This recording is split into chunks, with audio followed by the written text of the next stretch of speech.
Alam niyo na ba yung balita na may 17 pesos na Zark's Burger? Pumunta kagad tayo rito para checkin kung totoo nga siya. At ito na nga, legit na legit, no? 17 pesos. Every Tuesdays of August. Pagpunta mo sa store, may pila, no? Pinakahuli kami, pero okay lang yan. Paano mo ba ito makukuha? Let me tell it to you. Parang buy one, take one lang ang datingan. Kailangan bumili ng minor league meal, yan.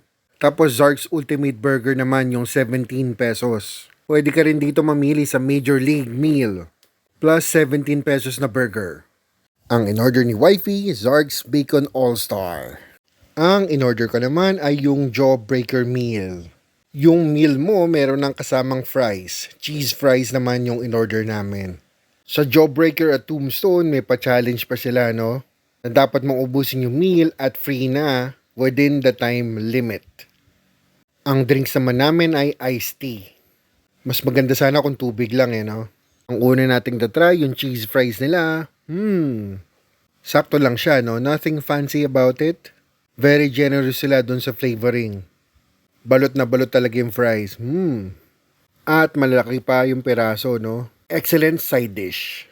At tara, excited na akong i-try itong Jawbreaker. Hindi ko mahawakan sa isang kamay, no? Ang laki talaga Check natin kung ilang bites ang kaya. First bite, para sa inyo. Second bite, nasimula pa lang din ako no? Third bite, Si Wifey naman na magta-try ng Bacon All-Stars. May lumalabas pang bacon sa burger niya. Panalo daw kasi sobrang dami ng bacon na nilagay doon sa burger. Happy siya sa order niya. Itong Jawbreaker kasi may 3 quarter pound beef patties kaya laki. Talaga naman nakakabusog siya.